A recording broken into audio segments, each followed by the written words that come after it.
प्याज टमाटर की चटपटी पानी पूरी। मोहन आज अपने घर में काफी उदास बैठा होता है। उसके चेहरे पर साफ दिख रहा है कि वो बहुत बड़ी टेंशन में है। तभी उसकी पत्नी शांति पीछे से आती है और उसके बगल में बैठ जाती है। वो मोहन को इतना उदास देख रही होती है और फिर पूछती है, मोहन जी क्या हुआ? आप आज फिर ऐसे ही खाली हाथ और मुंह लटकाए बैठे हैं। आप इतने परेशान क्यों हैं? कुछ तो बताइए। क्या बताऊं शांति, समझ ही नहीं आ रहा कि आखिर क्या करूं। मेरा तो दिमाग ही काम करना बंद कर गया। देखो मेरी पानी पूरी अब बाजार में ढंग से बिक नहीं रही है। आज भी आधा सामान वैसे का वैसा वापस ले आया हूं। अब जब पानी पूरी नहीं बिकेगी तो घर का खर्च कैसे चलेगा? और सबसे बड़ी बात, हम अपनी कविता की शादी कैसे करेंगे? तुम तो जानती हो ना कि लड़के वाले साफ साफ दहेज की डिमांड कर रहे हैं। यहाँ हमारा रोज का काम ही नहीं चल रहा, तो हम उन लालची लोगों को इतना सारा दहेज कहाँ से ला कर देंगे? मुझे तो अपनी बेटी की फिक्र खाए जा रही है। अजी आप इतना दिल पर मत लीजिए। काम है, कभी कम चलता है तो कभी ज्यादा। आप इतने परेशान क्यों होते हैं? ऊपर वाला बैठा है ना, वो जो भी करता है अच्छे के लिए ही करता है। हमें हार नहीं माननी चाहिए। इस तरह दोनों पति पत्नी आपस में बात कर रहे होते हैं कि तभी उनकी बेटी कविता आती है। वो काफी देर से दरवाजे के पास खड़े होकर अपने मम्मी पापा की सारी बातें सुन रही होती है। उसे बुरा तो लगता है। वो अपने दोनों माता पिता को इस तरह साथ बैठकर टेंशन में बातें करते हुए देखती है और कहती है, पापा माँ बिल्कुल ठीक कह रही हैं। आप बेकार में इतना सोच रहे हैं। अरे भगवान अगर एक रास्ता बंद करता है तो वो दूसरा रास्ता अपने आप खोल देता है। हमारा काम अच्छा नहीं चल रहा तो क्या हुआ? हमारे पास हुनर तो है ना। हम सालों से यही काम कर रहे हैं, तो हमें कुछ नया सोचना चाहिए। बेटा हुनर से क्या होगा? बाजार में अब गला काट कंपटीशन है। गली गली में पानी पूरी वाले खड़े हो गए। कोई पुदीने का पानी पिलाता है तो कोई नींबू वाला। मेरी वही पुरानी सादा आलू वाली पानी पूरी अब कोई नहीं पूछता। मुझे लगता है मुझे काम छोड़कर कुछ और मजदूरी ढूंढनी पड़ेगी। नहीं पापा, काम छोड़ने की कोई जरूरत नहीं है। लोग अब सादी चीजें खाकर बोर हो गए। उन्हें कुछ नया और चटपटा चाहिए। मैंने रात भर एक तरकीब सोची है। हम अपनी पानी पूरी में आलू के मसाले की जगह प्याज टमाटर की चटपटी फिलिंग डालेंगे। हम इसका नाम रखेंगे प्याज टमाटर की चटपटी पानी पूरी। प्याज टमाटर की पानी पूरी, ये कैसी बात कर रही है बेटा? हमने तो आज तक बस आलू और चने वाली ही सुनी है। ये प्याज टमाटर का मेल लोगों को पसंद आएगा क्या?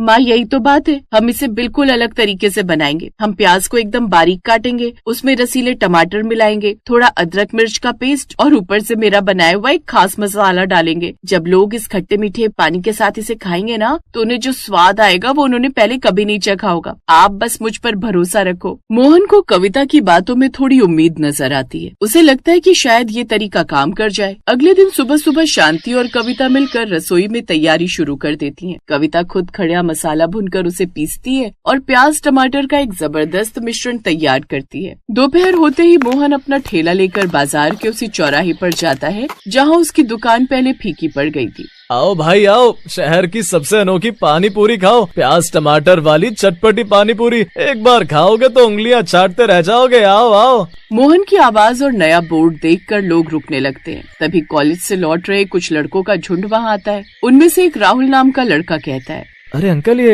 प्याज टमाटर वाली पानी पूरी क्या नई चीज है? हमने तो आज तक बस आलू वाली खाई है। जरा एक प्लेट खिलाना, देखें तो इसमें सही में क्या जादू है। अभी खिलाता हूँ बेटा, ये मेरी बेटी की खास रेसिपी है। एक बार खाओगे तो बाकी सब भूल जाओगे।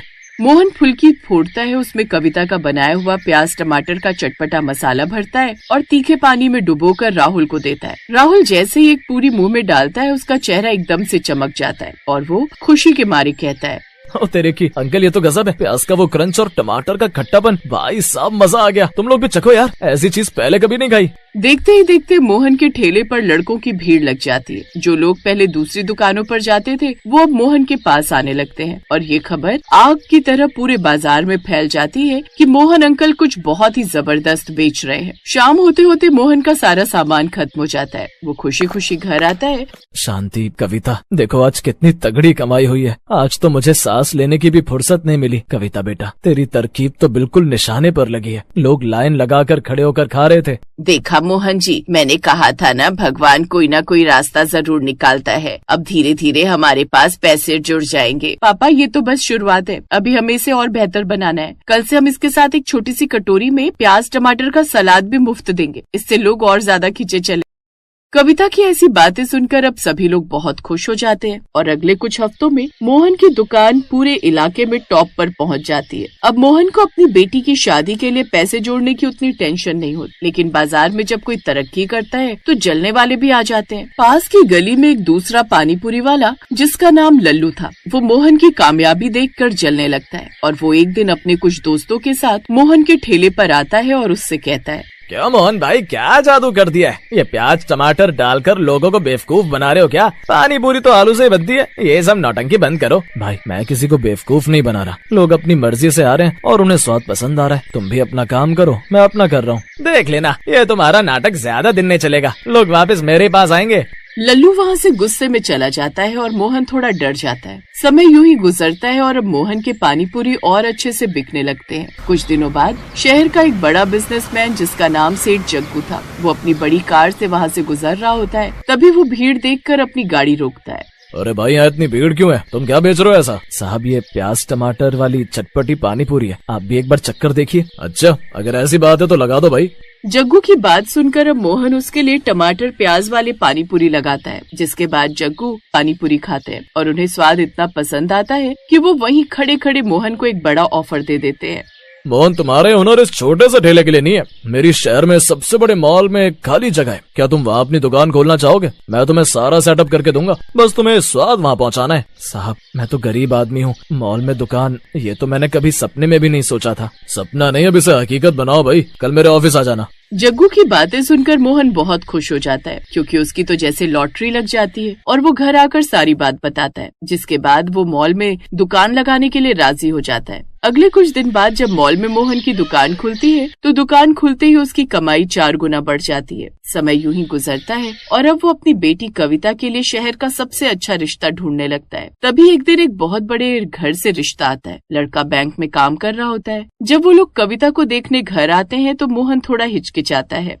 देखिए साहब, मैं एक सीधा साधा आदमी हूँ, मेरी बेटी ने ही मेरा ये काम खड़ा किया है। आप लोग दहेज की क्या उम्मीद रखते हैं, वो बता दीजिए ताकि मैं उस हिसाब से तैयारी करूँ। मोहन जी, हमें आपसे पैसा या दहेज नहीं चाहिए। हमने आपकी बेटी के बारे में सुना है कि उसने कैसे अपने पिता के डूबते काम को अपने दिमाग से खड़ा कर दिया। हमें ऐसी समझदार और हिम्मत वाली बहू चाहिए जो हमारे घर को संभाल सके। दहेज की बातें तो पुराने जमाने की है। ये सुनकर मोहन और शांति की आंखों में खुशी के आंसू आ जाते हैं। उन्हें यकीन नहीं होता कि बिना दहेज के भी इतना अच्छा रिश्ता मिल सकता है और इस तरह कविता का रिश्ता पक्का हो जाता है और बहुत जल्द उसकी शादी हो जाती है। लेकिन शादी के बाद भी वो अपने पिता की मदद करना नहीं छोड़ती और अपने पिता के साथ उनका हाथ बटाती है। इससे उसके परिवार वालों को भी कोई प्रॉब्लम नहीं होती।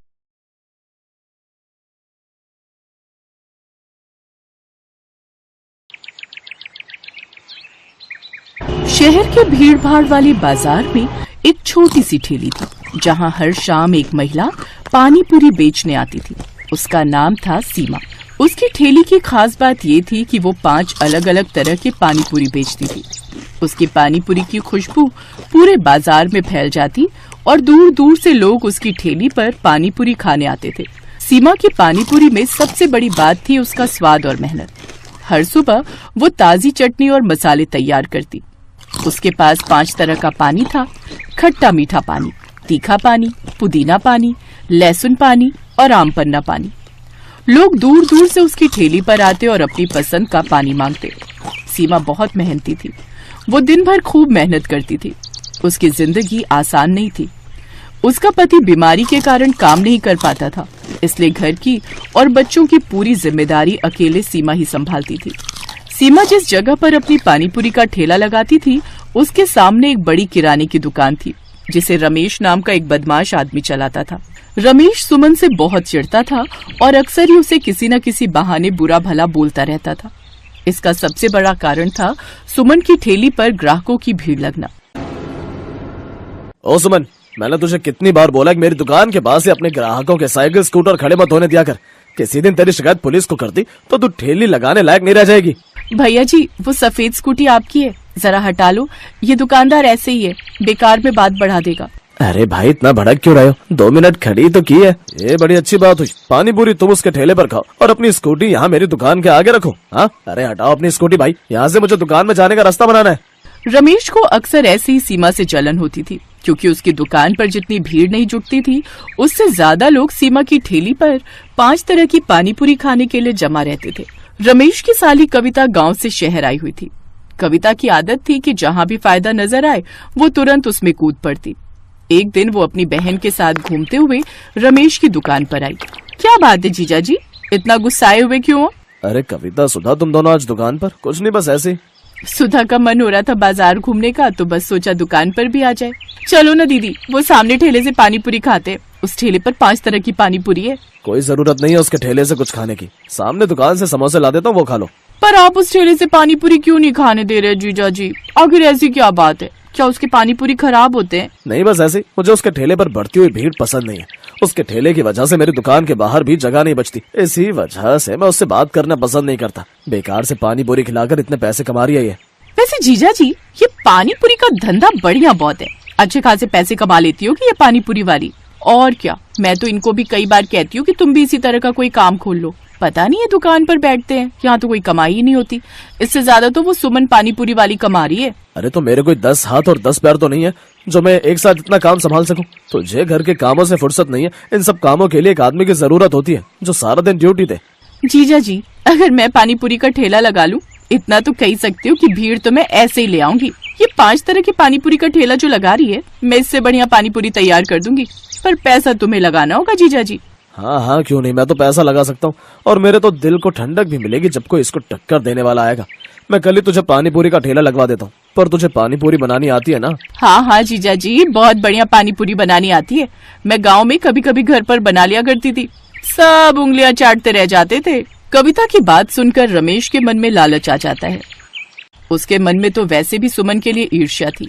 अब कविता का साथ मिलने से उसके मन में योजना भी आ गई। अगले 2 से 3 दिन में रमेश ने कविता को दुकान के बिल्कुल बराबर में 5 तरह की पानीपुरी का ठेला तैयार करके लगवा दिया। ठेला देखने में बहुत सुंदर था। शीशे वगैरह लगे हुए थे।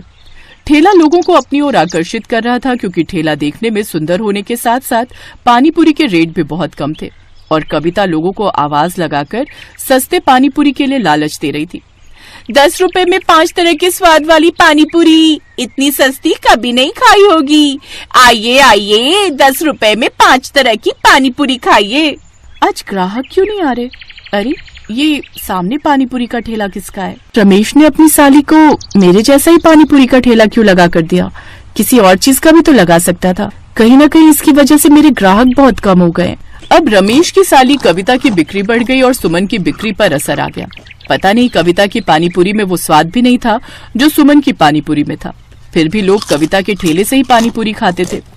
सुमन ने अब रमेश की दुकान के सामने ठेला लगाना बंद कर दिया। अब वो दुकान से दूर बाजार में ठेला लगाने लगी। हालांकि उसे जगह के पैसे देने पड़ते थे, पर कहीं न कहीं उसे ये सुकून था कि उसे रमेश जैसे इंसान से मुंह नहीं लगना पड़ रहा था। कहते हैं, इंसान की बेईमानी की सजा उसे एक न एक दिन मिल ही जाती है। ऐसा कविता और रमेश के साथ हुआ। कमाई अच्छी होने से रमेश के मन में लालच आने लगा। अब उसने सस्ते में पानीपुरी बनाने के बारे में सोचा। अरे जीजा जी, पानीपुरी बनाने के लिए ये तुम पुराने मसाले क्यों दे रहे हो? इस सूजी और आटे में तो कीड़े चल रहे हैं। अरे कविता, मेरी प्यारी साली, ये सब हम जैसे बेईमान पानीपुरी वालों की ट्रिक होती है। हम वो नहीं है जो महंगा सामान लाकर घाटे में कमाई करें। मेरे से कुछ पानीपुरी वाले यही सूजी और यही आटा और बिल्कुल यही मसाले लेकर जाते हैं और आराम से उनकी पानीपुरी बिकती है। अभी तक तो उन्हें कोई शिकायत नहीं आई। इसलिए अब हमने भी यही आइडिया अपनाया है। सस्ते घटिया मसाले और आटे से बढ़िया पानीपुरी तैयार करनी है। इसमें हमारा मुनाफा है। वैसे भी ये सब मेरे लिए बेकार है। मैं तो फेंकने ही वाला था, तो सोचा क्यों ना तेरे पानीपुरी के ठेले के लिए इस्तेमाल कर लूं। समझ में आई अब? जीजा जी, कुछ भी कहो, तुम हो बहुत चालाक। रमेश और कविता दोनों ने मिलकर घोटाला शुरू कर दिया और फिर किसी ने खबर कर दी और फूड इंस्पेक्टर उनकी चेकिंग के लिए आ गए। हमेशा के लिए कविता का पानीपुरी ठेला सील कर दिया गया। उधर सुमन पहले की तरह ही साफ सुथरे तरीके से पूरी मेहनत के साथ वैसे ही बाजार में अपना पानीपुरी का ठेला चला रही थी। मैंने कहा था जीजा जी, मिलावट मत करो, पर तुमने मेरी नहीं सुनी। देखो, वो 5 तरह की पानीपुरी वाली आज भी अपना ठेला इतने आराम से चला रही है। तो नुकसान तो मेरा भी हुआ है। तेरी वजह से मुझे कितना जुर्माना भरना पड़ा है। ना ही तुझे मैं ठेला लगाने देता और ना मेरे मन में लालच आता। मेरे भी काम पर असर पड़ा है। सुनिए, वो 5 तरह की पानीपुरी वाली सुमन का जो ठेला लगा है, वहाँ पानीपुरी खाते हुए चलेंगे। बड़े स्वाद पानीपुरी बनाती है। सुमन की तारीफ सुनकर रमेश और कविता दोनों का मुंह लटक जाता है। कहते हैं बेईमान इंसान कभी भी सफलता की ओर नहीं जा पाता और जो ईमानदार होते हैं वो हमेशा सफलता के रास्ते पर बढ़ते रहते हैं। Thanks for watching.